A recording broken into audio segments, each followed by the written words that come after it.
என்றெண்ணமுழுத்தொழியும் உலகப் பொருட்களின் ஏற்று பாடுகிறார் வள்ளுவர்.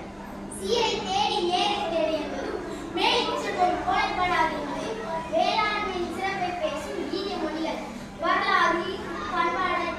வரலாறு இலக்கியம் பண்பாடு ஆகியவற்றில் செழுமையாக திகழும் தமிழ்நாடு எவ்வளவோ முன்னேறி வந்தால் அதன் பாரம்பரியத்தில் வலுவாக வேறுகின்றது. இசையை இரட்டாக பிரித்து, இசையை ஏழாக பிரித்து, சுவையை ஆறாக பிரித்து, இலத்தை ஐந்தாக பிரித்து, காட்சியை நான்காக பிரித்து, மொழியை மூன்றாக பிரித்து, வாழ்க்கையை அகம் புறம் என இரண்டாக பிரித்து, இறைவன் ஒருவனே எங்கள் பாரம்பரியம். அதுவே என் தமிழ் பாரம்பரியம். வாய்ப்பிற்கு நன்றி கூறி என் நாவுக்கு